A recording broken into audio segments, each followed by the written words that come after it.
A man cannot lay in the presence of God. A church cannot stay in the presence of God.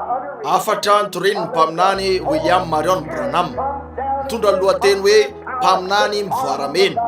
Ny alahady ariva fa 5 Novambra 1970 tao amin'ny Branham Tabernacle, Jeffersonville, Indiana, USA. Feels the burden of the people that will lay on their face and cry and pray before God. Eny ny tompany anampiny fitahiny amin'ny lohahevitra hoe mpaminany mivoaramena. Tamin'ny maraina isika dia tena namoaka ny amin'ilay mpaminany nitafy akanjo efa nisy nanao, ary fatatsika anio arivo raha nisoratra masina tamin'ny maraina fa isika koa de mitafy akanjo efa nisy nanao. Isika ilay akanjo faly tokoa aho fa akanjo efa nisy nanao io, satria io akanjo tafitsika ankehitriny io de efa fantatr'Andriamanitra ho fahamarinana tamin'ny alalan'i Kristy Jesosy. Ary sika tsy manao akanjo efa lanin'ny kalalao avy amin'izay teolojian'olona zay nohan'ny kalalao sy ny valala sy ny sisa zay milaza fefahalasa ny andro mifagagana ka hoe tsy misy tsony zany fanatrehan'ny fanamasina trany zany zao, fa mitafy sika ny akanjon'ny fahamarinana, tsy ny fahefantsika manokana fa ny fahefan'i Jesosy tompontsika. Ary rehefa tonga eo Jordanina aho de tiako ny anana ny akanjony atokony azy, ary ny alika lehibe avy amin'ilay vavahady nolontsika rehetra zay natsoina hoe fahafatesana, ka isaky ny mitempony fotsika de manakaiky fitemporay amin'ny tevana lehibe io izay tsy maintsy andalovan'ny lehilahy sy ny vehivavy rehetra. Ary rehefa tonga eo amin'ny tevana io aho miaraka aminareo mpino de faly tokoa noho ny fahalalana, fa tsy andeha eo miaraka amin'izao ato am-poko sy ato an-tsaiko aho de ny hoe navita zavatra lehibe, fa hoe aho amin'ny fiaikana sy ny fahalalana fa mpanota ny teny, ary ny fahalalako an'izany de te hampitafy ny tenako aho amin'ireo akanjo ny fahamarinana miaraka amin'izao fanambaran'izao hoe fantatro izy amin'ny herin'ny fitsanganana. Ka rehefa miantso ahy avy amin'ny fahafatesana izy de tiako ny hivoaka. Eny ny sehatra sy ny endri-javatra nanantsika nio ariva mikasika ny lahatentsika dia tamin'ny vaninandro hafa teo amin'ny Israely zay amanjaton'ny taona maro teo taorin'ny ny fotoana nisy any Eli. Betsaka ny ambony ambany tafiditra teo amin'ny fanjakan'ny Israely. Ary eto anio arivo sika de eo amin'ny sehatra tamin'ny maraina sika dia nahita sehatra zay nahitana karazana fakatahaka ranofo marobe.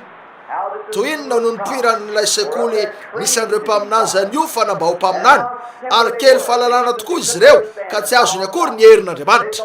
Niefitra izy ireo fa nisy herin'ny batany Eli ka nanipy azy tany an-tendrombohitra tanoany de naniraka andeha napikariko izy ireo mba hitady azy, nefa Elisa nalala tsara mihitsy fa nalain'Andriamanitra tany amin'ny voninahitra izy, satria tsy hita izy fa nalain'Andriamanitra ka tsy azo ny fahafatesana fa nandeha nody tany amin'Andriamanitra tamin'ny kalesy afo sy ireo soavaly afo.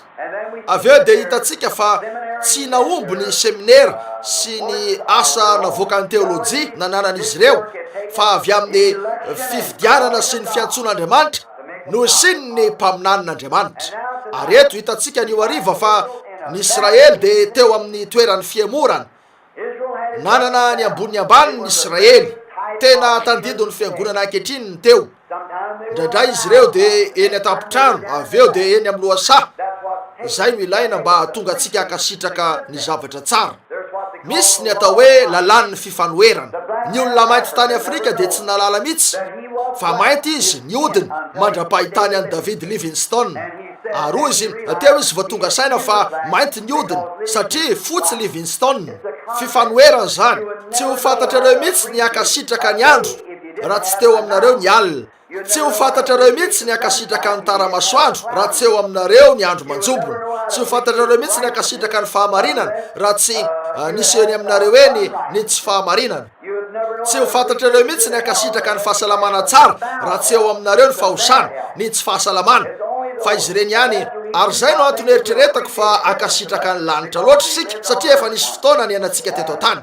Ary raha mieritreritra ny lalan'ny fifanoherana, ny antony tena akasitratsika loatra ny fany masina ny arivo de satria ny aina naharitra tokoa sika tao amin'ny fiangonana zay niteny tamintsika fa tsy misy ny toy zany. Ny antony akasitratsika an'izany any arivo de satria efa teo amintsika le lafinilany. Ary zay ny fomba nitiavan'Andriamanitra azy satria nanana ny ambony ambany ny vahoakany.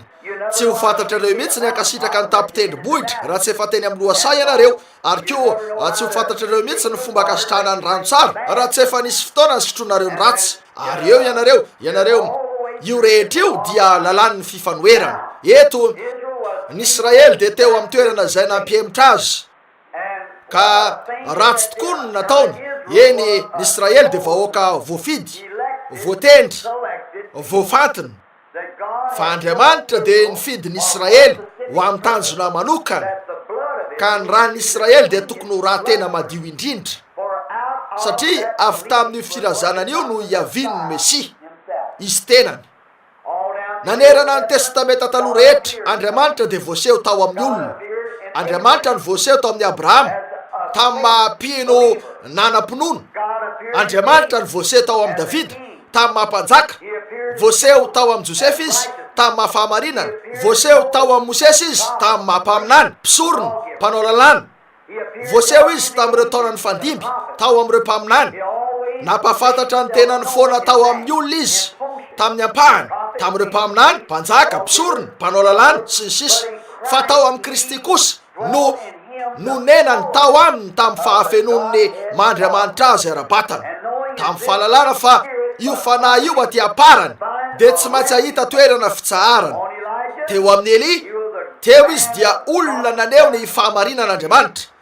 Namoaka an'io izy de ny fahamarinan'Andriamanitra. Teo amin'ny Mosesy izy dia mpanao lalàna. Ka na ianareo makato na miala, koa voaseho tao amin'ireny zavatra rehetrareny Andriamanitra.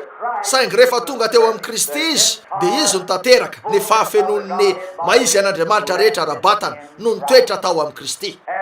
Ary ndray mandeha Andriamanitra de naneho ny tena ny raha teo tamin'ny fahafenona tao amin'ny bokin'ny Genesis araka ny fanaony Melkizedeka zay tsy nanandray na reny na voalohan'andro na farandro na faran'ny fiainana. Ary mpisorona izy teo lay mpanjaka Salema, mpisoronan'Andriamanitra de Andriamanitra avo indrindra zay tsy nanam-piandohana na fiafarana. Tsy afakory izy fa fanehoana mialoha ny Tompo Jesosy Kristy satria mpanjakan'ny Salema izy zay mpanjakan'ny fiadanana, zay mpanjakan'ny Jerosalema. Ary fanehoana mialoha izy ka na ny patriarka Abrahama aza dia nandony fahafolo-karena taminy. Naneho mialoha izy ny fiavian'ny Tompo Jesosy. Io Melkizedeka io ihany no nitsenan'ny Abrahama teny amin'ny tany lemaka talohan'ny fandravana ny Sodoma sy Gomora. Fa fanitsena azy izy taorian'ny Sodoma sy Gomora rehefa nandoa Abrahama ny ampafolo zay tsara tamin'ny zavatra ny baibony tamin'ilay mpanjaka. Reo zavatra rehetra reo de alika naneho endrika atreo amin'ny Kristy. Ary ankehitriny reo alika rehetra tao amin'ny testamenta taloha, reo ambony ambany nisy dia alika sy tandidona ary ohatra ho antsika ankehitriny.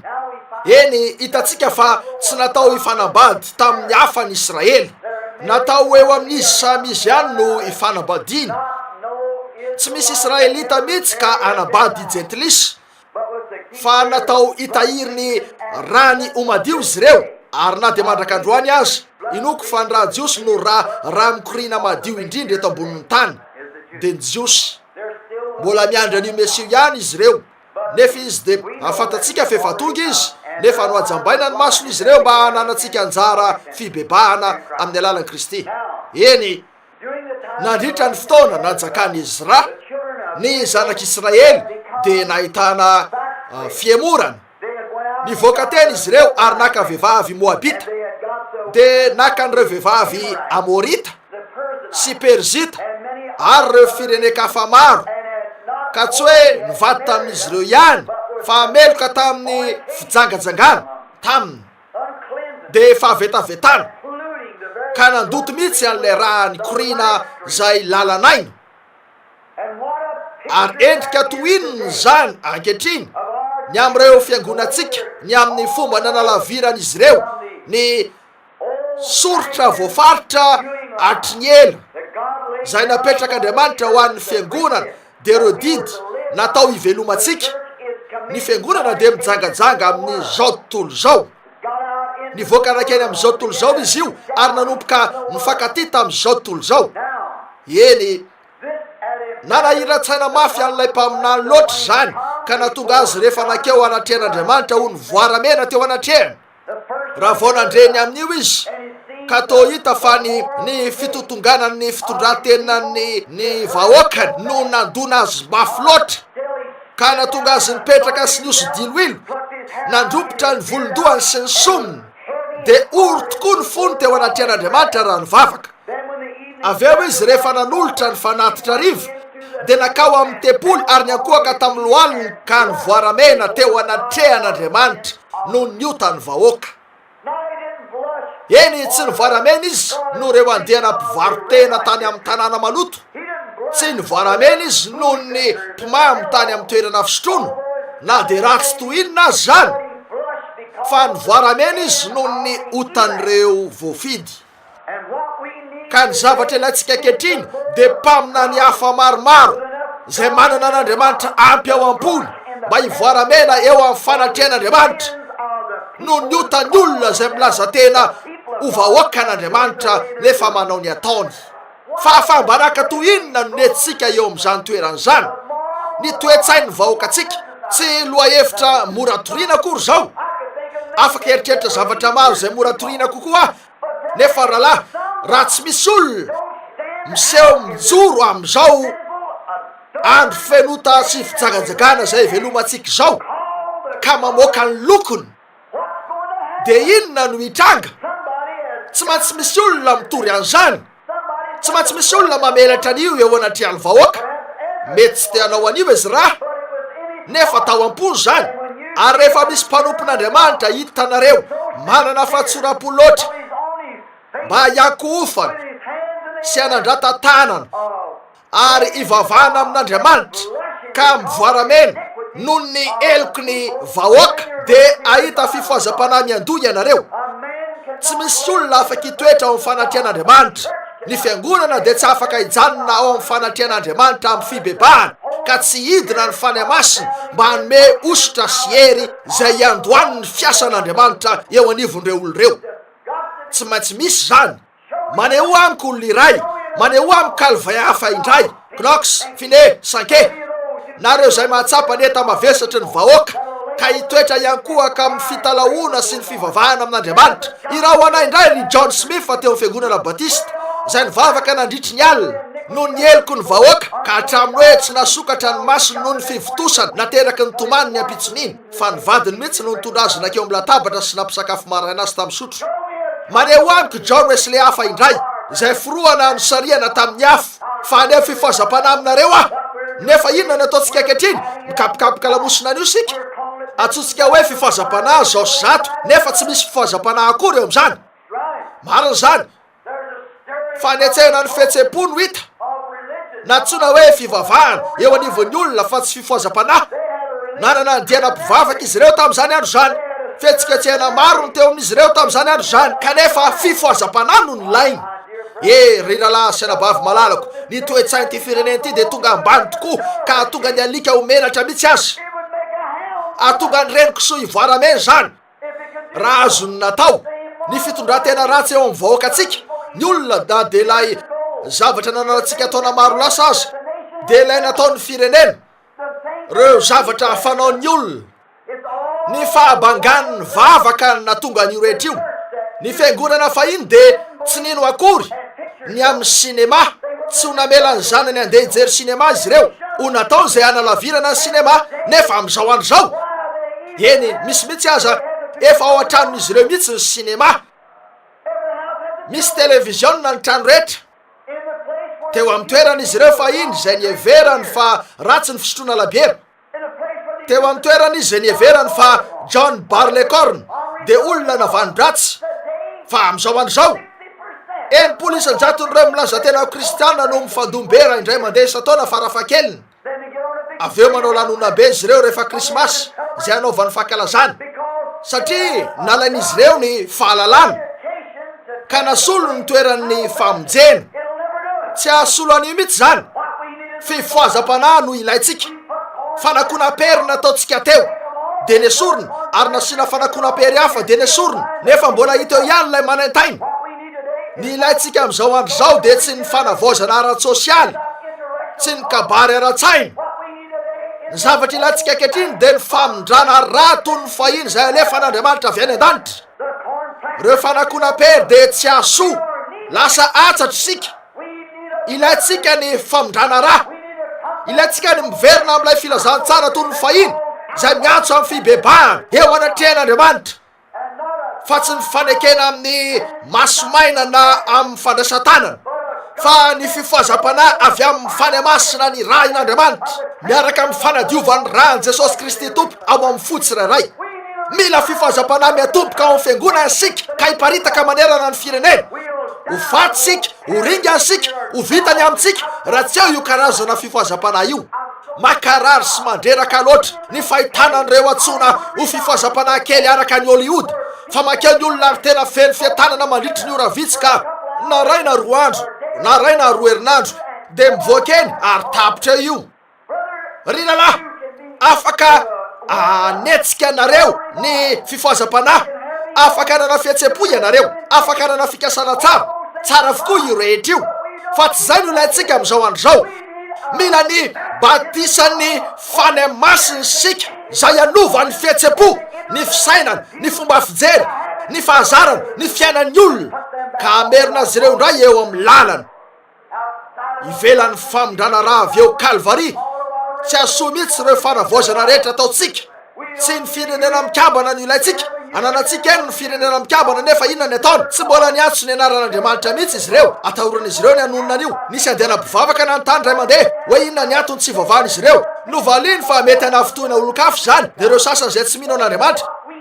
Ny zavatra ilaitsika de ny fifoazam-panahy, tsy ahoako zay mety ho tafitohina, tsy maintsy toritsika ny filazantsara ary avoaka ny maizy atsika. Sa tsy zany, tsy anome anareo raim-bilanja aho eo am'izay programa tsy mampiditra an'Andriamanitra eo am'izany, na firenena mikambana io na reo efatra vaventy na mety hoinina. Mandra-pifoa an'ity firenena ity ka tsapahany fa eo andalam-pahafatesa ansika raha tsy manana ny ràny Jesosy Kristy Tompo. Mandra-pahatonga ny tsirairay ifony amin'ny ny antony ma eo andalam-pahafatesana atsika, ny mahatonga antsika eo andalam-pahafatesana de noho ny tsy fananana an'ilay fanafana, lay lalana nisy tamin'ny voalohany de lay fanafody nomen'Andriamanitra atsika teo Kalvari. Tsy magaga raha mampivoaramena ny olona iray zany, tsy magaga raha misy tena mpitoroteny miambina ny fiangonana ka miezaka nitaona azy ireo hoe manolona sy zafiandranan'Andriamanitra, fa mamangy ny tranon'ireo izy ary mahita azy ireo mifoka sigara, mifanao vazivazy maloto, manao fety ao ambatiky ny tokotany amin'ny fisotroana labiera, ka mirenireny eny amin'ny arabe reo tovavy eo aminy, reo tanora miala sakana sy ny sisa, ary nareo reny be aza de manao sorta kely. Ny reny mitondra zaza eo an-tanany eny amin'ny arabe de manao fitafiana seksy zay ampy isotonana ny fijery zay mpisotro toka eny an-dalana, nefa ve milaza tena ho kristianina. Ahatonga an'izay rehetra olon'Andriamanitra mariny voaramena mba hitondra ny olona toy zany eo amin'ny fanatrehan'Andriamanitra io. Marina zany, fa maro amin'izy ireo no mikambana amin'ny fiangonana ary lasa klasin'olona ambony kokoa ka lasa fadalana zany. Fa izany nisy tamin'io andro io ary zay no isy ny fampidiana antsika eo amin'Andriamanitra, fa tsy amin'ny fanatsifoana fampianarana, tsy amin'ny fanatsifoana fanavaozana ara-pivavahana, tsy amin'ny fanatsifoana karazana teolojia vitan'olombelona, fa mibatisa ny fanemasiny toy ny fahiny zay alefan'Andriamanitra avy any an-danitra araka ny fahatsapany Pentekosta, amin'ny fandorana ny filany nofo eo amintsika ary an'olo an'izany amin'ilay vatosoa voatefy ka ho tonga zanaka lahy sy zanaka vavin'Andriamanitra.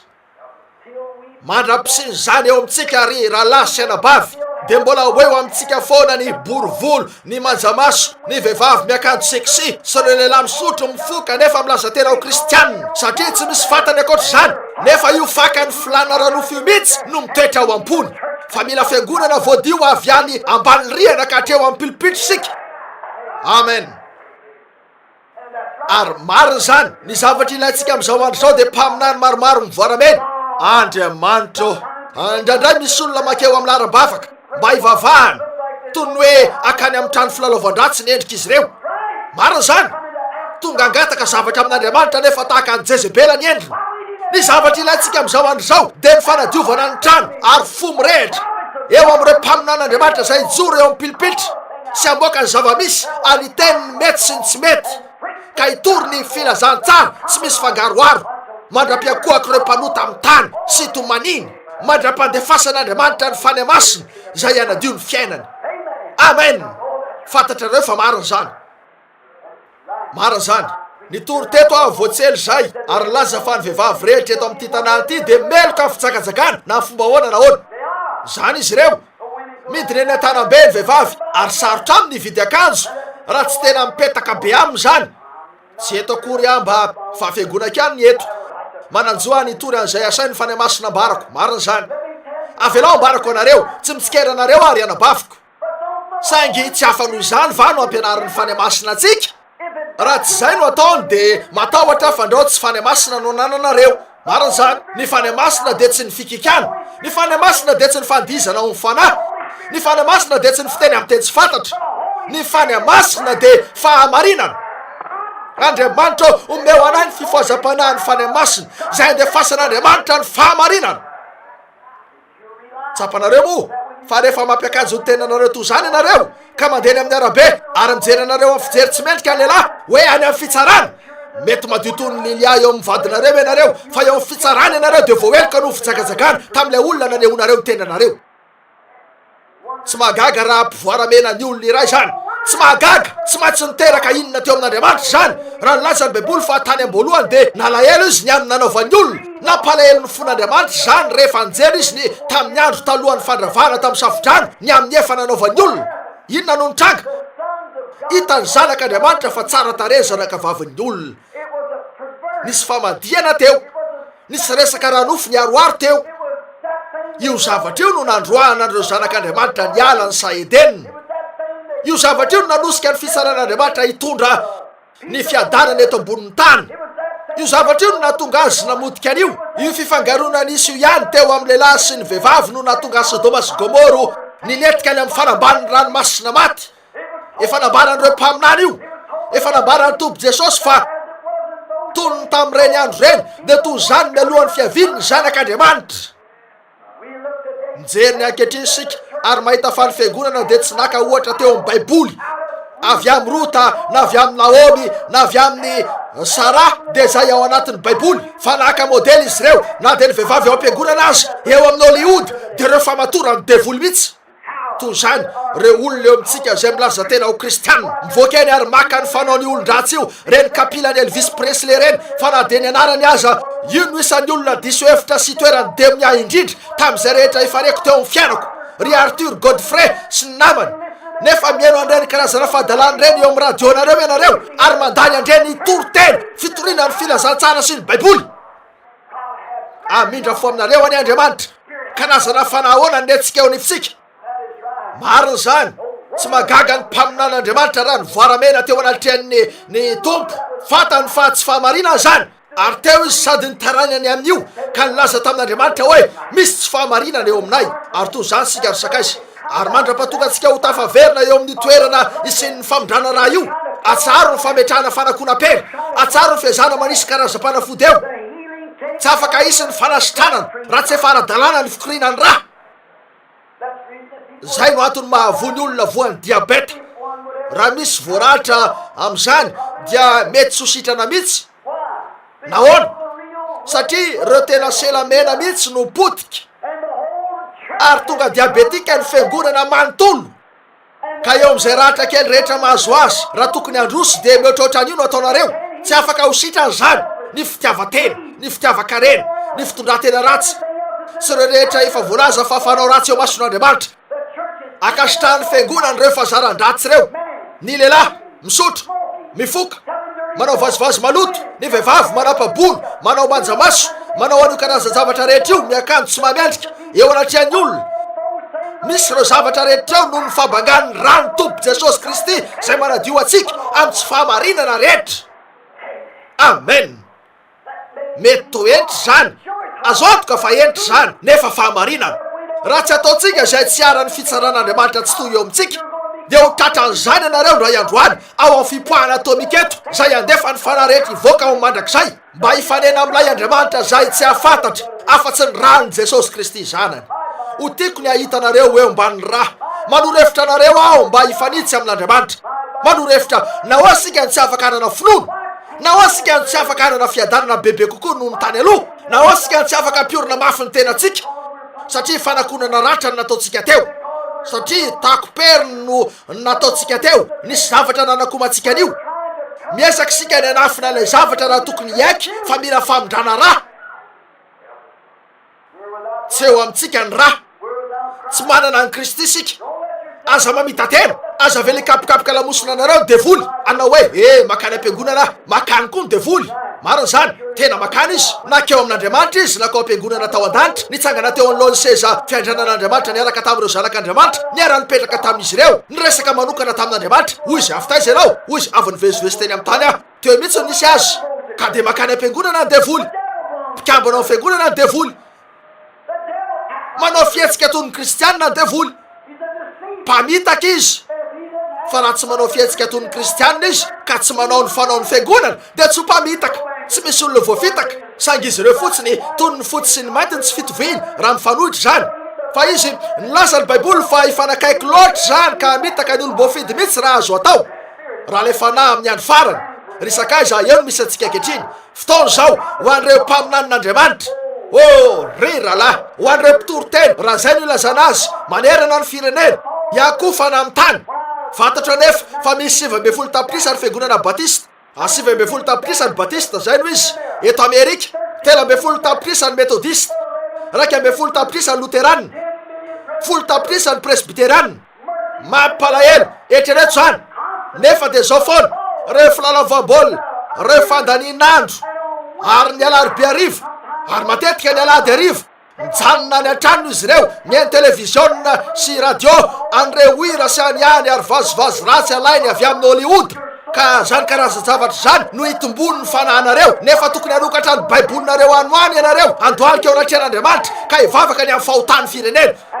Ary meloka takanareo ihany aho, naka fanapa-kevitra noho ny fanampiana sy ny fahasoavan'Andriamanitra. Raha za anome ery anaovana zany any Andriamanitra, de vonina aho niezaka natratra ny marika azahoako ny loka ny fiantsoan'Andriamanitra ny ambony ao amin'ny Kristy Jesosy. Mandram-panafahany fahafatesana aho, Andriamanitra metezana ampiavitsy zany, ampio aho zay ny vavako. Raha ny fahitanan'ireo asa sy ny fahitanan'ireo zavatra zay hitako sy hitanareo, nefa miraikiraiky any aoriana sika ka lasa atsatra ara-panahy. Fa ty tabernakle ty zay fantatra manerana an'izao tontolo zao, ity trano vato kely ety anjoron-dalana ity, de nasandratra Andriamanitra teo anatrehan'ny firenena. Marina zany, matsiaro indrindra aho ny amin'ny Davida, raha nilaza izy ndray hariva hoe akory zato za mitoetra amin'ny trano sedera, nefa ny fiaran'Andriamanitra kosa mitoetra ao anaty lay. Ozy anamboatra trano azy aho, natana-paminany nanao hoe ataovy zay rehetra ao am-ponao fa momba anao Andriamanitra. Niseho tamin'ny tan'Andriamanitra ny alina io ka nilaza hoe andeha lazao amin'ny Davida. Iza moa ianao ry Davida? Ianao de zany nakanao avy tany an-tsaha, avy tamin'ny andrasanao ondry, ary nomeko anarana malaza tahaka ny anarana zay lehibe ambonin'ny tany ianao. Iza teo no efa teto amin'ity tabernakle kely eto ty? Zavatra kely zay tsy nisy endrika sady nailika teo amin'ny zoron-dalana penina fahavalo, ka sarotra ho an'ny Jeffersonville aza nahita azy, na ho an'izay olona teo tonga teto ihany koa. Fa ankehitriny Andriamanitra tamin'ny famindrampony no nanandratra avo anareo ka nanao anareo vahoaka lehibe. Bombe India malala ny toerana misy an'ity tabernakle ity, Delhi India, reo firenena hafa rehetra eo, ny Afrika malala ny toerana misy azy ity, India, Allemagne, Angleterre, Finlande, Suisse, Europe, Asie, malala izy rehetra hatrany amin'ny ranosy kely, hatrany lafitrany malala ny amin'io avokoa. Ary Andriamanitra nanao antsika ohatra teo amin'ny olona, ka ny fiheverana fatahorinina nanaovan'Andriamanitra an'izany de nanome lamosiny sika ka lasa voasikotry ny zavatra zao tontolo zao, ary lasa tena atsatra ara-panahy. Toy inona ny tokony ho nahajiro mazava-be atsika eny amin'ny avoana ho fanilo tsy ahafenina. Andriamanitra meloka toy ny hafa rehetra eo aminareo ihany aho. Ny zavatra ilaiko tiako ny anana fibebana avy amin'Andriamanitra toy ny fahiny, sy antso ny verina amin'Andriamanitra. Ka rehefa misy lehilahy na vehivavy miditra mitondra tena amin'ny varavarana io, de voaka eo tsy tondro zany. Rehefa misy jamba tantanany eo varavarana, de voaka eto ahiratra. Rehefa miditra eto tsy mandre ny marenina, de voaka eto andre. Rehefa miditra ny mpanota maloto sy feno fotaka noho ny ota, de voaka eto voasasany rano zanak'ondry. Azontsika atao ve zany? Niantso Israely Andriamanitra ary nanao azy ohatra. Niantso antsika Andriamanitra ary nanao antsika ohatra. Nefa nandiso fanantenanan'Andriamanitra sika. Ka izany mampivoaramena antsika ho fanatrehan'Andriamanitra raha mieritreritra ny zavatra izay nataony antsika. Toy inona nanandratany antsika avy tany an-tsaha. Toy inona nanaovany izay ahalalany zao tontolo izao rehetra antsika. Toy inona nanaovany zava-dehibe maro antsika.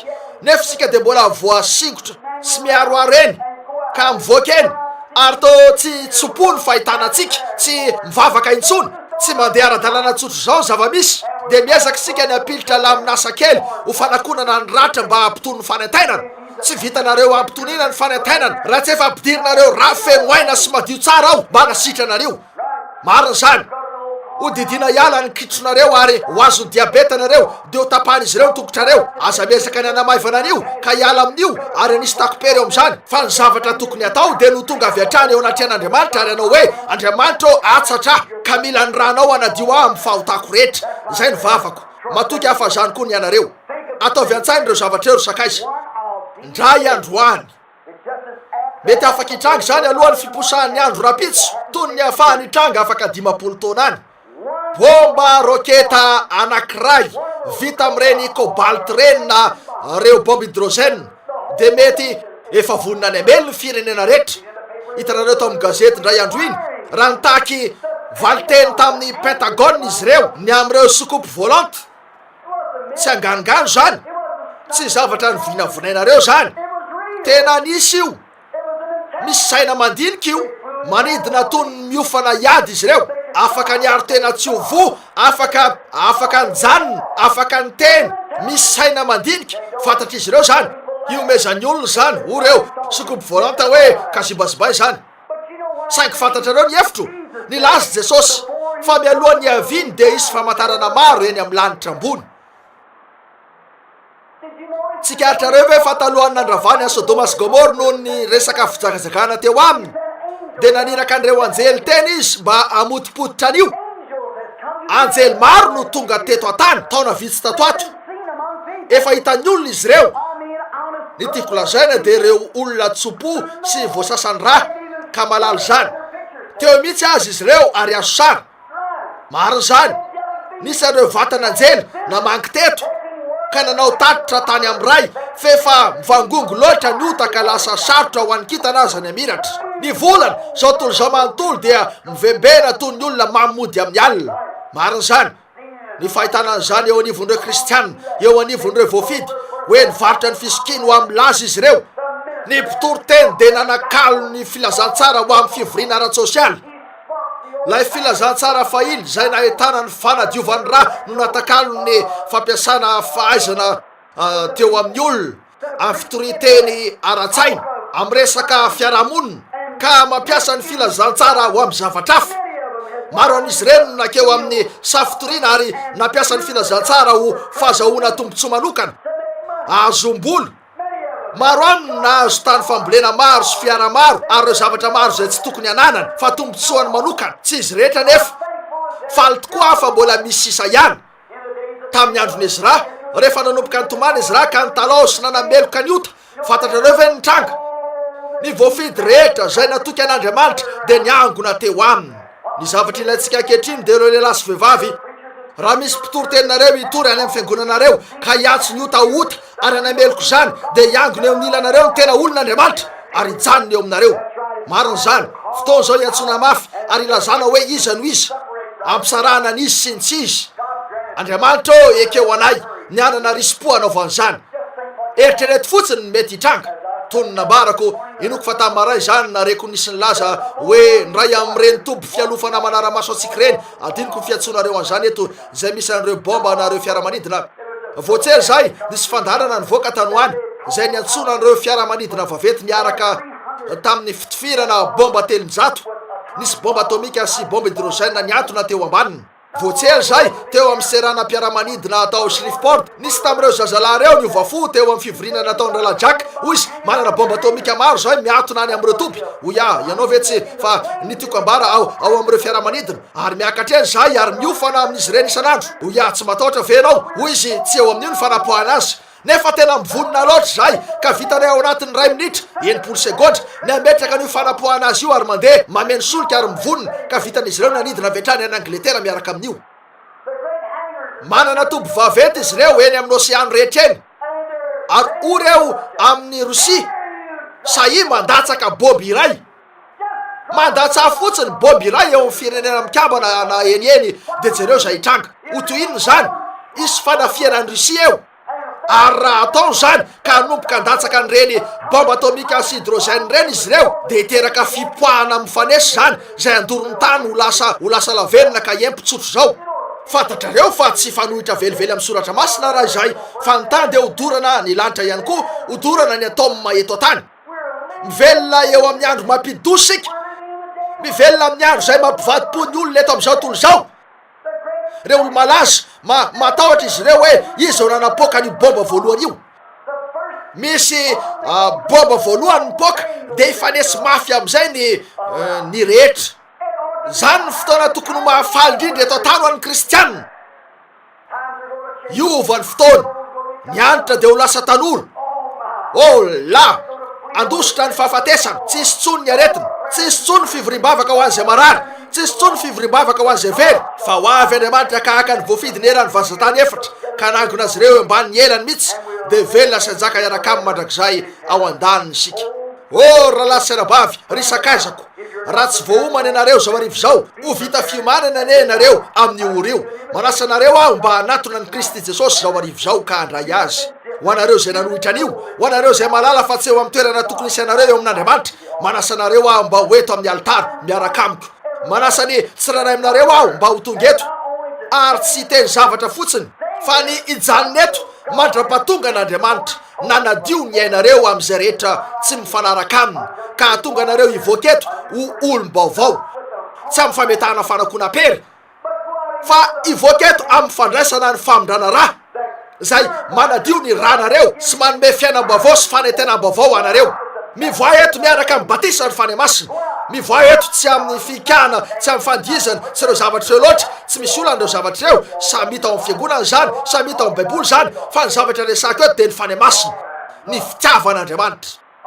Nisy tovolahy resaka tamiko indray andro zay ny reny ny vehivavy mahafinaritra fantatro raha vehivavy efa niona tamiko indray izy na indro fa hoy izy or malala tamin'ny zanalahy avy eto tiako jerenao ty misy diloilo ny tanako misy ihany koa ny aho misy eto rehefa tsemboka eny hoy izy misy diloilo ny tanako hoy izy ahoana ho ianao ny am'izao de nijeriny reny raha zazalahy ary hoy izy ry mamy te antany zavatra aminao aho tia ny vavaka fotsiny izy tiany izy raha hivavaka ho azy io mba hanana ny famidrana akaiky kokoa an'Andriamanitra. Hoy izy rehefa tonga eo tananao lay diloilo manala ny fanamelohany eo aminao ve zany manome anao fahatsapana mamy miaraka amin'Andriamanitra ve zany tsy hoy izy karaha za de avelako any zany mihitsy. Ny tontolo ara-pivavahana ny vahoaka pentekotista de mitady fanatisme ny tontolo zay milaza tena ho manam-pahaizana ny tontolo ny anara-piangonana de mitady karazana vahaolana lehibe zay ahafahany manatsara bebe kokoa ny anara-piangonany ka mahazo mpikambana bebe kokoa ao azo atapitrisany sy atapitrisany anareo tsara ary ny firenena de mitady karazana ery anatafika zay ametraka zao tontolo zao rehetra eo atongony ka hitondra fahamarinana. Ry rahalahy tsy reo fanatisme ataon'ny pentekotista no aviny zany tsy avy am'ireo rafi-pivavahana protestanta ihany koa ny aviny zany na ny ambara tonga mpahefana katolika tsy amin'ny alalan'ny pentagone ihany koa na ny famadihana pejy vaovao fa amin'ny alalan'ny fiainana na fotateraka ho an'i Jesosy Kristy amin'ny alalan'ny batisa ny fany masina no aviny zany. Zay rehetra diso an'izany de tsy izy andesika hivavaka mangataka ny anabavitsika ao aketo amin'ny organe ny piano amin'izao fotoana zao mandritra ny vavahantsika raha mbola manondrika ny lohany olona rehetra ka samy mivavaka ny olona rehetra de manontany tena aho amin'izao fotoana zao raha sitrakareo ny zatoetra ny fanahinareo eo amin'ny tenin'Andriamanitra mifanitsy ve nareo aorin'izao fivoriany zao dia anao an'izay fanambarako anareo aho ny rafozam-bavoko de mitsilany ihany ary tena efa ho faty ka tsy maintsy mahita azy aho eo andalam-pahafatesana izy. Misy sakaiza maro hafa fantatro zay aveto koa nyvangiko mitsilany eo andalam-pahafatesana olona maro nipetraka tato amin'ity fiangonana ity.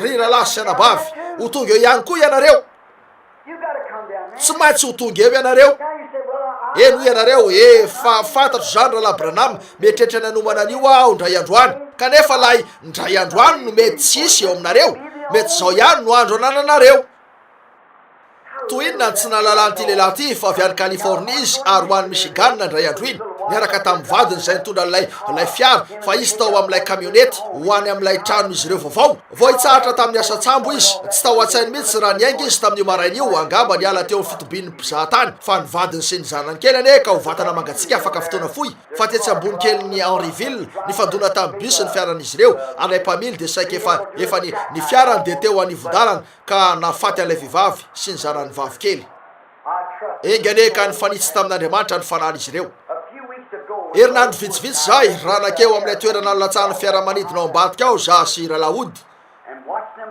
ary nijery ny sitonan'izy ireo ny vatan'ireo olona valo efa tapatapaka fa niparitaka tetsyteroa ny loha sy ny tongotra ary ny tanana de nangonina ny vatana sy ireo tsinay izy efa nivoaka tamin'ny vatan'ilay olona lehilahy tsara izy io angamba olona ambony tao Chicago raha niditra tao amin'ny fiaramanidina io lehilahy io tamin'izany marainy zany manontany tena hoe nanana fikasana tsara ve izy ny arivan'ilay nandehanany tany am-piangonana nanao antsy teny amin'ny alitara ve ny pastora nanameloka niota ve izy ary nandray ny anjarany ve raha lehilahy sa nivoaka teo tony ny biby moveka zanak'Andriamanitra eo mason'Andriamanitra raha lehilahy saintsany reo zavatra eo sakaizy manandanja zany ary tsy hoe manandanja ihany fa izany manandanja indrindra ho anareo amin'izao oro zao zao ny fotoana moazanareo ny sainareo zao ny fotoana ndraisanareo fanapahan-kevitra amin'ity fiainanyity ny amoavinareo any akoatra ataonareo anie zany raha hivavaka sika raha ny any an-danitra ao raha mamaky ao amin'ny baiboly zay ny amin'ny voalazanao manoloana ny ota sy ireo zay manatanteraky zany nefa tsy mibebaka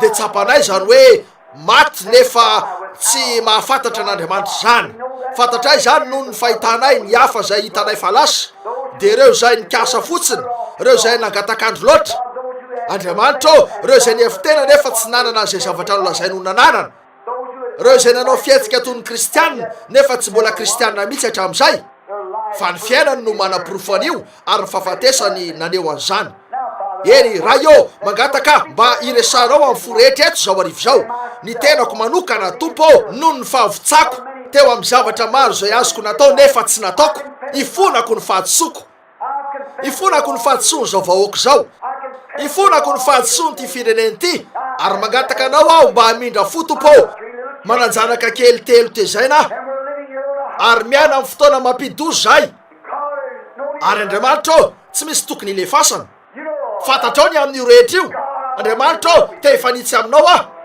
ndray androany raha tsy ny bomba atomika no amono anay de ho avy tampoka ny lozy raha tsy mahazo anay tampoka ny lozy de isaretina amono anay tsy misy zavatra manala anay nefa fandrindry zay noho ny fahalalana fa misy fomba ivoahana ny anaran'ny tompo de tilikambo ary ny marina zay mandositra mialoka aminy de manana antoko Andriamanitra ô engane zay sakaizam-panotany ariva na zazalahy na zazavavy na lehilahy na vehivavy ka hita ny varavarana mivo de ny anjara manokana antsirana eo amin'ny Kristy amin'izao oro zao ankehitriny raha mbola empindreny sika move misy eto na fantatro fa misy eto reo zay te ilaza amin'ny fanandratany tanany amin'Andriamanitra hoe menatra ny amin'ny fiainako ah ary te hibebaka ny amin'ny fahatsoko teo amin'Andriamanitra ary angataka famindrapo atsangano amin'Andriamanitra ny tananareo Andriamanitra hitanareo Andriamanitra hitanareo Andriamanitra hitanareo misy maro ianareo eny maro aminareo eto ihany koa no nievy Andriamanitra hitanareo maro aminareo eto no niefitena ho kristianina atry ny elo nefa tsapanareo fa tsy mifanitsy amin'Andriamanitra ny famindranareo fantatrareo fa misy zavatra tsy tokony ataonareo rehefa ataonareo amin'izao fotoa zao ary tsy mibebanareo zany fa avelanareo mitsingevana anaraka ny onjany eny fotsiny mijery an'ireny fandarana tsy tokony ho jerenareo reny ianareo mijery an'ireny karazana boky reny ary mamaky an'ireny tantara tsy tokony ho vakinareo reny zay tsy mamendrika ny kristianina miainao an'ireo vazivazy ratsy feno vetaveta sy maloto ary teny ratsy zay fantatrareo fa tsy tokony ataonareo na lehilahy na vehivavy fantatrareo fa nisy toerana nafahanareo nanohitra an'izany nefa tsy nataonareo io ka mety homeloka ianareo noho ianareo nangina fotsiny manontany tena raha nangatanana amin'ny Kristy ianareo mba amindrano fosy amelana ianareo atsangano ny tananareo Andriamanitra hitanao ry zatovovavy raha mbola manatona ny alitara raha vehivavy mba hibebaka ny amin'ny azy atsangano amin'Andriamanitra ny tananareo, Andriamanitra hitanao. Zany mihitsy Ramose, zany mihitsy Andriamanitra hitanao atsangano ny tananareo. Fantatrareo fa nanao ny tsy mety ianareo, manontany tena hoe manana fasahina ve nareo zao arivo zao ny ao namiko eto amin'ny altara. Andesika andohalika manodidina eto ka anao hoe Andriamanitra ao mamindrafo aminay rehetra, mila anao zahay. Hitanao any Andriamanitra Ramatoa, hitako fa misy an'ireto tanora zazavavy manatona mitomany, misy fiainana eo anoloan'izy ireo, eo amin'ny kion-dalana izy ireo, nefa azon-doza noho ny zava-misy izy ireo. Inona mba tsapanareo moa ry ilay anitra fa fonisika zazalahy, ny fakapanahy mazo zanatsika de impolo lafitra noho ny teo amintsika. Ry anabavy, mba tsapanareo moa fa ny fakapanahy mazo zanakareo vavy dia impolo lafitra noho zay nisy tamina tovavy anareo. Ho toy inona ny azo zanany vavy? Jereo zava-misy reo sary hosodoko velarin'ny devoly. Toy inona ny ilatsika vavaka? Eny iverina eo aminareo ndray zay. Ry lalahy, mba fantatrareo ve fa tsy atsasaky ny vavaka nataony raitsika koa no nataotsika? Ry pastora, fantatrareo moa fa tsy manokana fotoana firy andolena toy ny nataony re pastora tany alohantsika sika? Ry vehivavy, fantatrareo moa fa tsy manoro lalana ny zanakareo vavy ary tsy miara mivavaka aminy amin'ny alina toy ny nataony reninareo taminareo ianareo? Ka ahoanany amin'izany? Izany meloko, isika ny meloko. Tsy misy fomba namarina tena, meloko sika. Meloka noho ny tsy nanaovako ny asan'Andriamanitra arak'izay tokony ho nanaovako azy. Mibebaka aho ny amin'izany fa diso ny tenako. Mangataka amin'Andriamanitra aho mba mindrafo amiko. Mitazana eny aho de hitako ny anjara nanaovana an'izany, nefa navelako nandalo no reo zavatra maivana kely tsy misy dikany zay tsinitsininy. Melatra ny tenako aho amin'ny mahampitoro ny filazantsara eo anatrehanareo. Mibebaka eto anatrehan'Andriamanitra ary mangataka an'Andriamanitra mba hamela, mangataka ny fiangonana mba hamela noho ny tenako votsa loatra teo amin'ny asan'Andriamanitra. Fa noho ny fahasoavan'Andriamanitra ary noho ny fanampian'Andriamanitra de tsy ano aho an'izay samy miezaka nilaza amin'ny tena ny tokony ataony rehetra. Manana ny programany izy ireo, misy zavatra mpanaoviny anareo zay fadalana. Fantatro ny programan'Andriamanitra ary voasoratra atao amin'ny baiboly zany. Ka melatra ny tenako aho amin'ny mahampitoro filazantsara. Fanahy tapitrisa no azo nefa tokony ho fanahy folo tapitrisa no azo. Lavitra be ny misy aho. Ahoana ny aminareo? Firy ny fanahazonareo? Hatraminah ny kristianareo fa miampitapita amin'ny hafa tsotro zao ny kristianisme. Firy ny fanahazonareo hatraminah kristiananareo? Raha tsy nahazo fanahy ianareo de meloko. Momby ianareo nampitondra henatra ny fiangonana sy ny filazantsara. Firy ny olona nasainareo anatrika ny fivoriam-bavaka larobe arivo? Raha tsy nataonareo zany, tokony ho melatra ny tenanareo anatrehan'ny kristianareo. Meloka ianareo ary ny toeranareo de eto amin'ny altara. Manasa anareo aho ho tonga miaraka amiko eto mba hibebaka.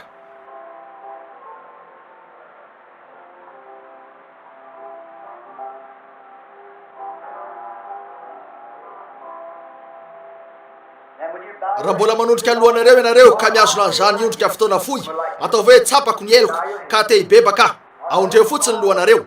Ry ranay any an-danitra ao, miondrika eto amin'ity altara ty aho ary mangataka famelan-keloka ny amin'ny fitondran-tenako. Mangataka famelan-keloka ny amin'ny notany reto zay manodidina ny altara reto aho.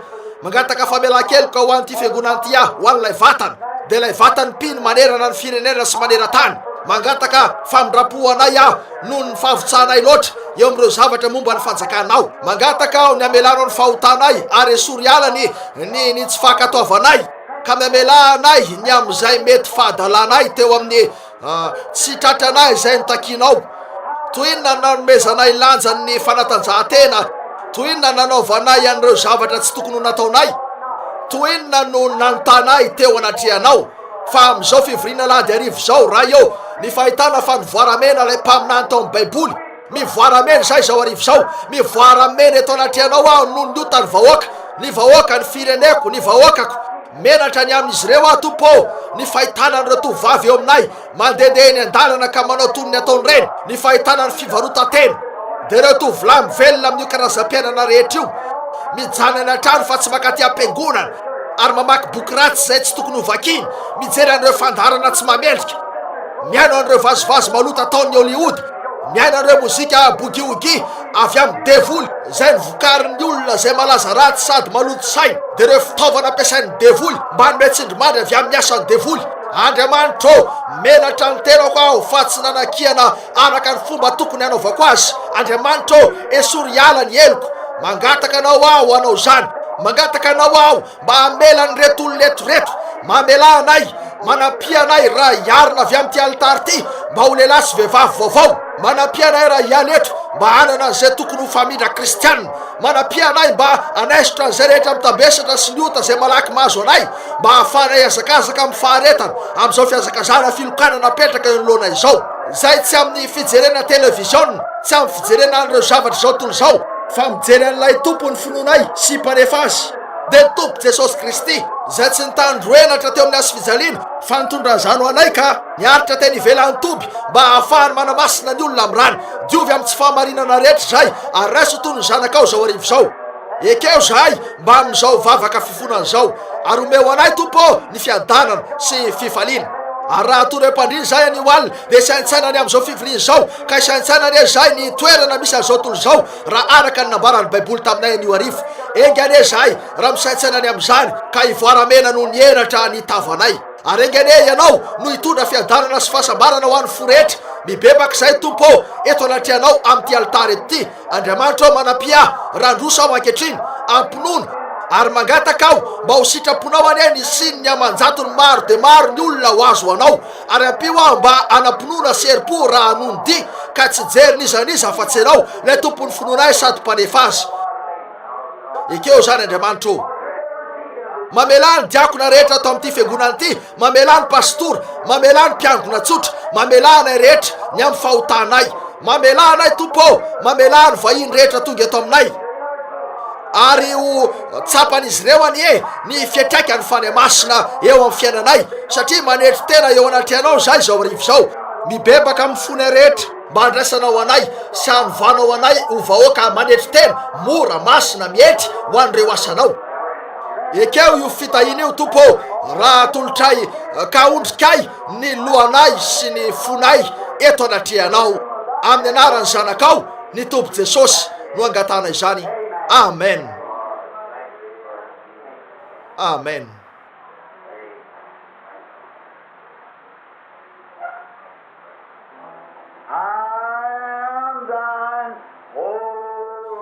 Anao a tompo reko ny feo anao fa mitory ny fitiavanao azy zany.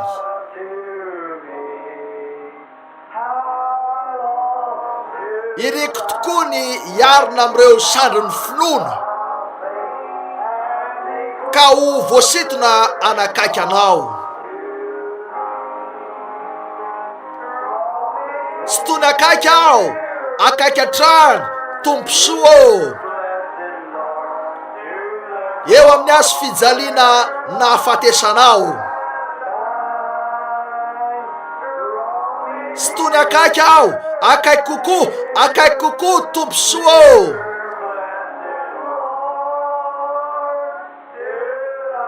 eo amin'ny lany voanao mivodra.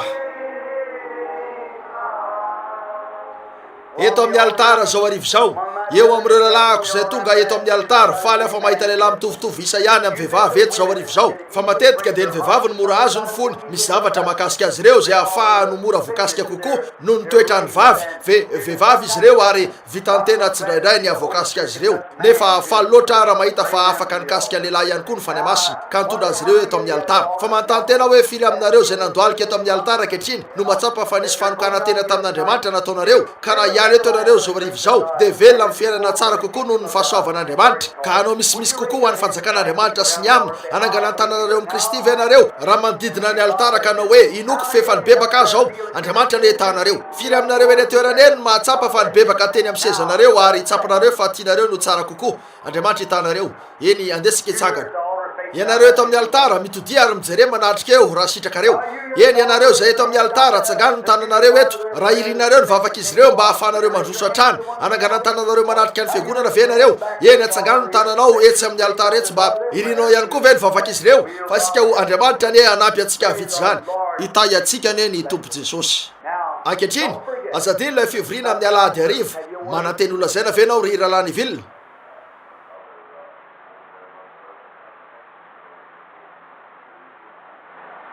Ny talata sy ny alarobia arivo aiza ny toerana misy an'ilay trano mo ve 9:20 andrefatsena amin'izao talata sy alarobia arivo zao. Aveo amin'ny sabotsy sy alahady aho dia ho any Madisonville Kentucky eo am'ilay trano be eo. Aveo za de ho any New York. Eny ny antony amelanay anareo iravaloha ny rafozam-baviko de tena marary mafy ary nampiatso azy izy ireo. Ankehitriny aoko sika mananteny olona zay na venao Ralaniville tsy misy. Andesika iondrika fotoana foy. Ombonareo any Andriamanitra atao miadana tsara. Ombanareo any Andriamanitra mandra-piaonantsika indray. Nony